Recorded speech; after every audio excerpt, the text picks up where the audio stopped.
King's Club Casino. King Harold right here with you for the professional Baccarat player, full-time professional or side hustle player. That's what we're here for. We don't play for any entertainment. We don't play for fun and laughs. We play for can we get the money and get out of there, and can we do it every last day of the year. This is a 100% win way of playing. That's what our target is. We're not quite there yet, but we're sneaking up on it. And tonight I'm going to deviate a little bit because of some calls I had for some folks that put me up to a little bit of what do you call chicanery or perhaps a little foolishness I'm going to show tonight. And we'll see how this goes. Hey, Crystal Lewis, how are you tonight? We're going to have some fun tonight because this is a totally instructional night that probably will be the night that I lose. But we're going to do some things tonight based on some phone calls I had today with some in the kingdom that are playing out there. And a little bit of a discovery from Corey Jensen. Corey is our man out there in Iowa, and he's about to go play some casinos up north in the Midwest, northern Midwest, and going to talk about that a little bit, and something that Corey did that's going to lend me to dipping back in time a little bit. I did a little something a couple of months ago, and we never were able to figure it out, and I'm going to play it a little bit differently tonight. That's why I said this is instructional only tonight. We're probably going to lose tonight, but we're going to demonstrate some things that Corey was doing. So, hey, Chuck and Joseph Gorecki. Joseph Gorecki sent a picture today. He's still out there in South Dakota. Today he was riding a jackrabbit. He had a saddle on a jackrabbit, and Joseph Gorecki was riding across the plains. I'm telling you.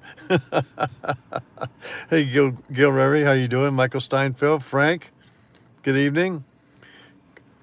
Crystal, been keeping up, just been quiet. Okay, well, that's all right. Hey, listen, they always said that the smartest woman would marry a quiet man. Don't ever marry a loud man, because they always say that the quiet men are the ones that are most stable and the ones that make the most money. So my advice to all women out there is find yourself a quiet guy to marry, and avoid the loudmouth. So, hey, Matthew Paul, good day. Nice to see you.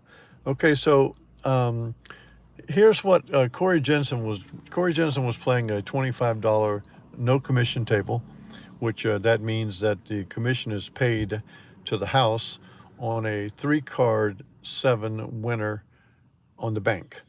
The 3-card 7 winner on the bank is listed as a push. Nobody gets paid. The player bets all lose, and that's where the commission comes in on the no commission $25 table.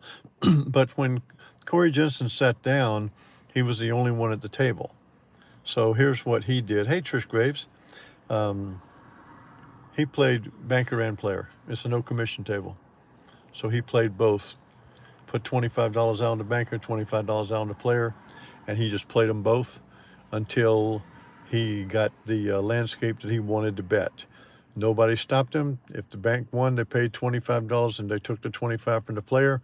If the player won, they paid the player the 25 and they took the 25 from the banker. And so Corey was essentially just doing push, push, push, push, push until he got the landscape. But one thing that he did while doing that was he proved that the player can play both sides of the bets if he wants to.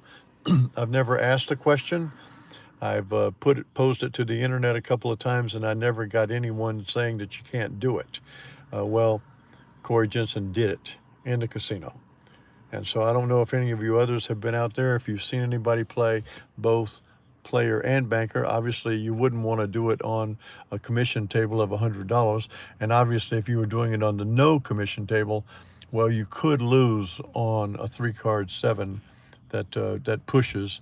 You lose the player bet and you push the banker bet. So you could lose a bet there. But hopefully you would be only doing it for a couple of hands. So having said that, here is what I want to do tonight. I'm going to choose Chuck Ritter to be a partner of mine in the casino. And we are going to play 4 hands. And we're going to see where this thing ends up. After 4 hands, I'm going to shuffle the cards right here. And then I'm going to tell you what we're going to do. Matthew Paul, I can't address that right now, but I believe the Hong Kong strategy is something to do with the William Penny strategy. But I will look it up, and I have heard of it. and that is a baccarat strategy. Okay, so Chuck Ritter says they do not let him play both sides at his casino. That's interesting to know because Chuck Corey is coming up to Wisconsin. I think he's going to be out west at one of the casinos there. And so it would be important for Corey to know that he will be able to do that up there unless it's just your particular casino. But I'm gonna run this to ground now. And tonight, what I'm going to do is I'm going to put Chuck on one side and me on the other, and we're going to alternate the bets. So, Chuck, you can write this down. This is what you're going to do, Chuck. We're going to start out with bets $500 each, and we're going to go up $200 for the loser's bet, and we're going to go down $150 for the winner's bet, and we're going to play 4 hands. Now, Chuck's going to bet banker, then player, then banker, then player. Harold's going to bet player, then banker, player, then banker. And for fun, we're going to see where we are. Now, we're starting at $3,503,750. I should have reset this to an even number, but it doesn't matter. We know where we're starting. So the very first bet is going to be $500 on the player. Now, that's Harold's bet. And $500 on the banker. That's Chuck's bet. And Chuck, we're gonna just simply alternate, but keeping the D'Alembert correct. So Chuck, you keep your numbers going, and I'll keep mine going. We're only going to play 4 hands. This is just instructional only, just to see how this thing goes. But we're going to go 500. The loser goes to 700, and the winner will go to 350. And that's what we're going to do. And that player bet out there is for Harold, and that banker bet is for Chuck. And we'll move kind of slow and see how this thing goes. There's the first hand.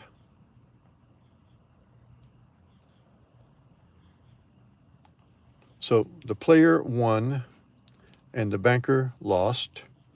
And so Harold is going to go to a $350 bet on the banker. That's Harold's bet, second hand. $350 on the banker. And Chuck is going to go to 700 on the player. 700 on the player. Just like that. One went down 3 units of 50. One went up 4 units of 50. So Chuck's on the player for 700. Harold's on the banker for 350 in this mess of a game that I'm showing you guys now.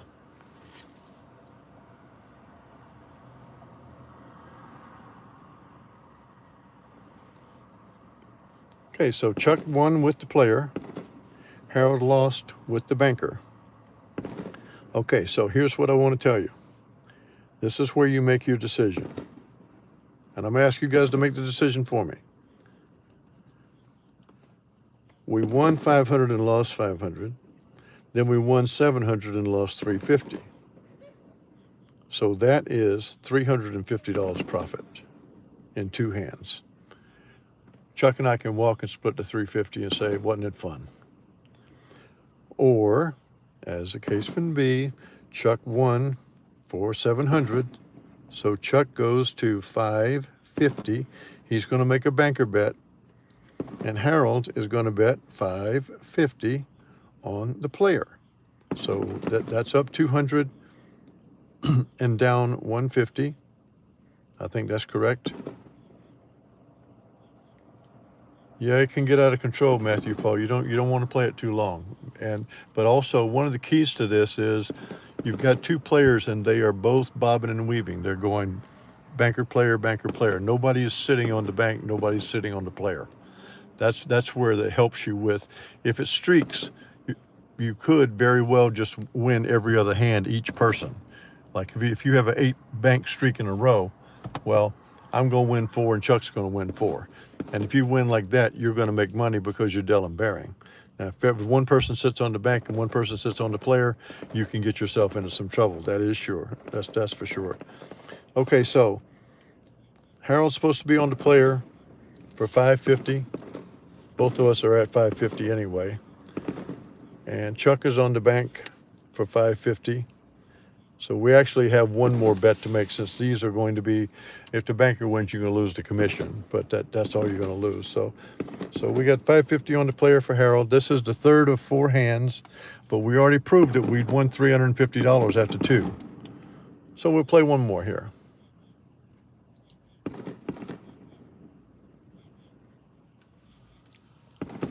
So the banker wins the 550. That's Chuck.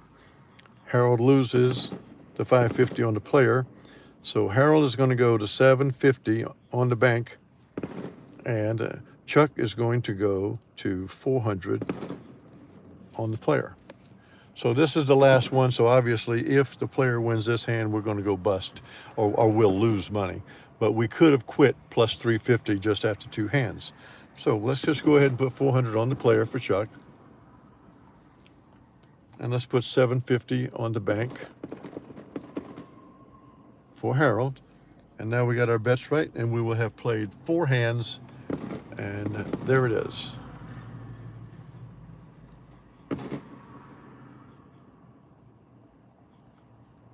And the banker won. So if you look at this,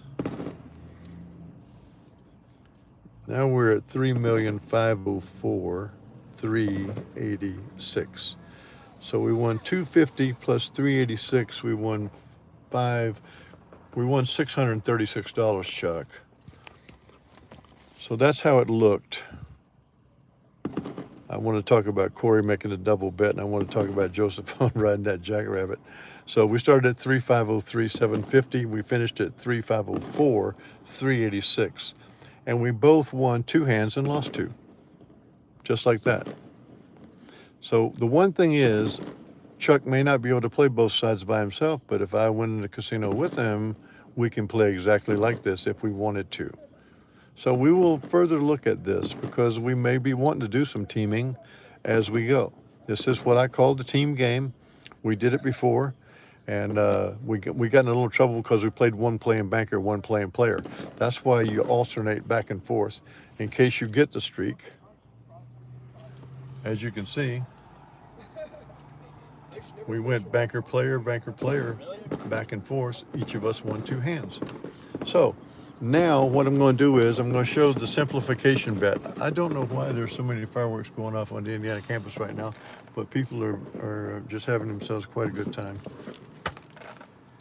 Okay, so we are at 3,504,386. And I probably should just lose the 386, Harold. Come on. Let's make this an even number. Oh my goodness gracious. Why in the world? Okay, fine. So that's all right. We're going to give it another shot. Only could happen to me. Intentionally trying to lose the tie. Please make as much noise out there as you can possibly make. 474. Please, no more ties. All right, so we got 3,507,000. This is a good way to start. So we're going to play tonight. We're going to play for $100, and we're going to play chop pair only. I've been looking for simplification. I know it doesn't look that way when I played the team game like that, but that actually is simple if you got 2 people doing it, in particular if you're going to be successful. But let's play the chop pair only. That's what we're going to try to do. We're going to try to chop a pair. That's all you could do. Yeah, I know, Matt. You can play the difference on the relevant hand, but if you think about it, thank you for saying that. But if you think about it, you'll get in even more trouble, because now you're going to be doing addition and subtraction on your betting. You're going to have so many notes going, you may lose your mind. It's a little bit better if you're playing with actually 2 people and each person just takes care of their own business. But I understand your point, and it is accurate. You can just play the difference between the 2 hands. If you're going to go up to 200 on one, you can just play 0 on the other. That's what Matt's saying. Okay, so so let's try to chop the pair. We've got oh, we did a tie thing, so we got a single there. Okay, so right now Corey Jensen would be playing both sides to try to get it going there. But let's see what happens. Let's see if we can win a session playing the $100. Yeah, Matt, you're probably the genius. You could probably do it.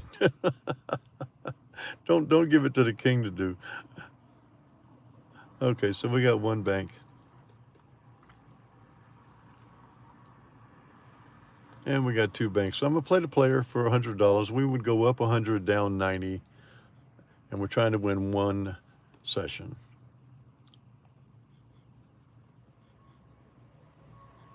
And there it is.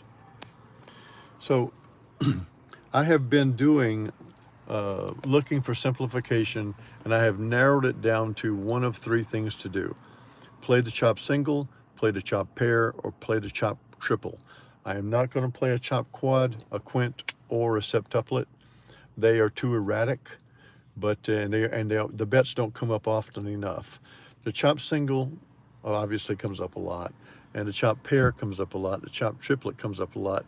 The interesting thing to me today, after playing 28 shoes today, after playing 28 shoes today, the chop pair and the chop triple both were running at about a 54% chop rate. Now, that's a win. Anything over 45% using our D'Alembert betting is a win. So I'm seeking the simplification bet that will win 45% of the time. Hey, Don Montgomery, how you doing, buddy? So if we can win at 50% or higher, excuse me, those are definitely wins.